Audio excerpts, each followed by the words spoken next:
Advised to encourage youth involvement in the forex trading.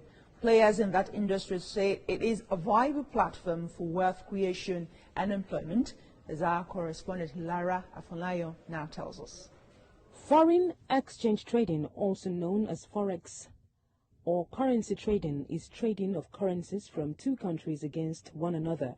It is done in a decentralized global market, a platform that allows for trade. Hello guys, welcome to my channel. My name is Esther. Today's video is going to be something totally different from the norm. In today's video, we're going to be talking about Forex trading. With the whole thing that's been happening with the pandemic and with the loss of job, the fear to go back to work, a lot of people are being laid off, right? So a lot of people have been looking for a passive way of earning income that they don't have to actually get in contact with the rest of the world, and that has got a lot of people talking about forex trading.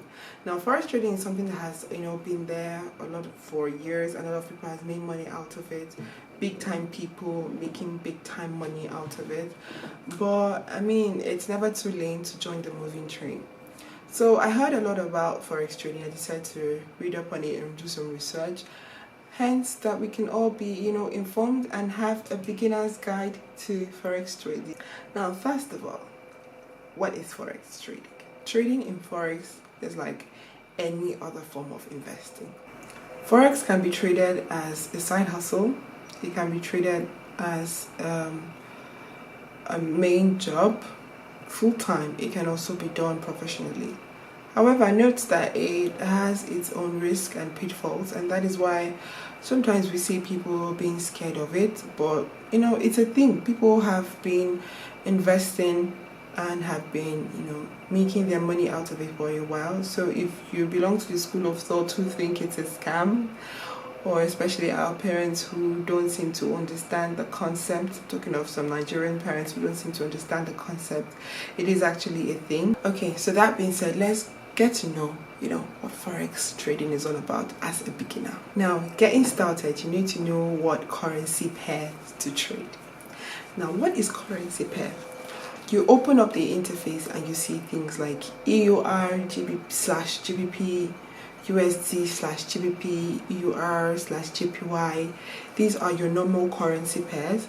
What that means is you are trading one currency against another currency. That is, you're saying that the value of this particular currency is going to be higher than the value of this particular currency. Now, this can, any number of factors can lead to you making that decision. If this currency is going to be of greater value than this currency, or this currency is going to be of lesser value than this currency. So you can now decide if you want to buy this currency, that if the value is going up, so you want to buy the currency, or you want to sell that currency, meaning that currency against this other currency, the value is going to be going down. So you have to know what currency to trade. Now, you have to do your research. You need to read a lot of books. You need to study the market to be able to understand what decisions you're going to make.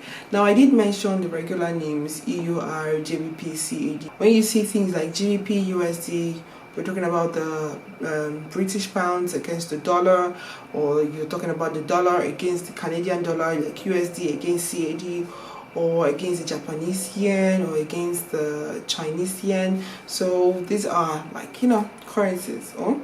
And then you also have the exotic ones, the ones that are not traded on the norm, but are still being traded, and money are being made out of those ones. And now you need to study.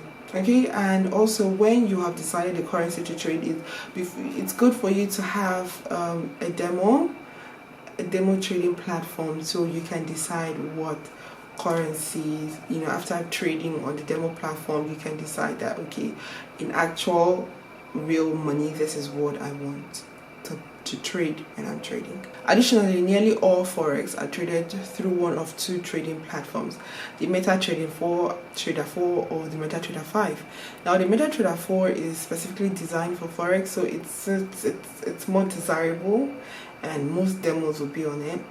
But the MetaTrader 5 encompasses both forex, stocks, features, but any of these two platforms work, and you can have your demo on any of these two platforms.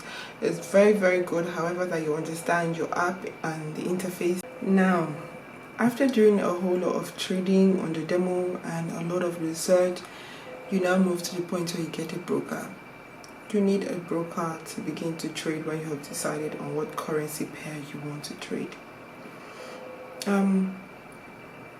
For you to choose a good broker, it's advisable that you do look at the broker's, reviews, and it's advisable that you best go for a broker who is regulated.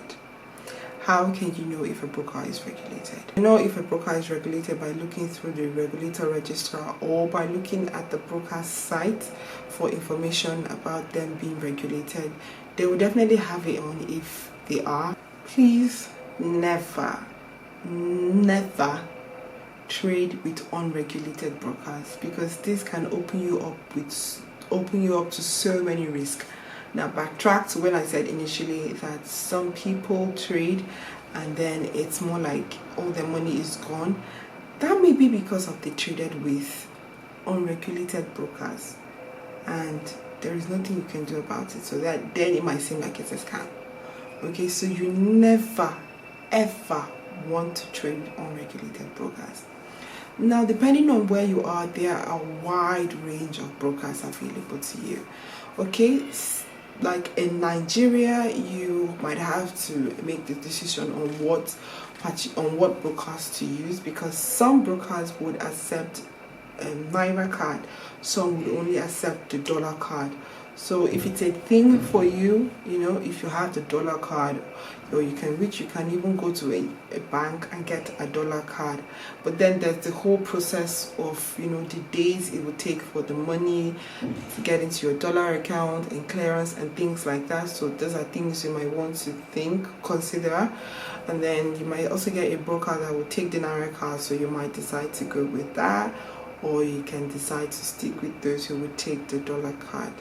These are things that are left for you to do your research on and make conclusions about. Now we're going on to the next part, which is understanding trading strategies. As a beginner, you do not need to rely on advanced backtesting models, such as going to get signals. It's not necessary. There are other strategies that beginners can use, such as fundamental and technical analysis. There is also this thing, copy trading. It's becoming more popular now. You can also use that strategy, and that is why it is also very good for you to do your demo trading. And while you're doing demo trading, you can decide what strategy you think works best for you. Please always do demo trading before you get into actual trading. Finally, it is good to set realistic goals. You need to have a plan for your growth and for your progress. Do not set unrealistic high goals, because that is only going to be a pitfall to failure quickly. Remember, Forex trading is very risky, very risky. Like, money that you have can be gone like this. No jokes, okay? So you don't want to, have over high goals, so that if anything is happening, you don't also, how it's the higher money you're looking at making, the higher the risk, the higher the reward, they say. Good. So on an already risky platform, also needs to note that things are done gradually.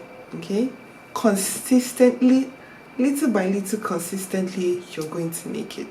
You don't want to make the whole, especially, listen, this is for a beginner. If you are, a professional who is making all the money, the thousands of dollars in a day, you shouldn't be listening to this. You shouldn't be listening to me anyways. So, but you as a beginner, don't be looking out to make, $1,000, $10,000. I would even say don't be looking out to make $1,000, but it also depends on what you're trading. And I wouldn't even expect or advise a beginner to go in pumping a whole lot of money because you are beginning. I would advise that looking at your broker and looking at the least amount of money that you can enter in, because trading has like the least requirements of entry. So you look at the least entrance amount, and I would advise that that is the one you want to start with, so that you don't go and take all the risk on top of yourself. And then the more you trade, the more you understand yourself, the more you understand your strengths, then the more you can decide how much of your money you want to invest. And yes, as you go ahead, you learn from your successes, you learn from your failures, and you know how best to trade. So that is it for this video. If you have any more questions, as much as I can, you can leave them in the comment section and I'll try to address it. If you'd also like to see more videos on forex trading, cryptocurrency, stock, you let me know, and baby girl is going to do the research, and then we educate ourselves more and we grow more and we learn more. So yeah, that is it for this video. I'll see you guys in the next one. Have a wonderful day. Bye. Okay, so this video is totally different from a couple of videos that I do. I regularly do lifestyle videos and hair videos, but behind all that, everybody is trying to know more, and everybody's trying to get more information about what's happening around them. And so if after watching this video you're interested in seeing other regular random videos, probably about hair or about my lifestyle in general, you might click on some of the other videos. Probably I'll have them at the end. I'll leave them in the cards, or also have them at the end notes. So let's get into this video.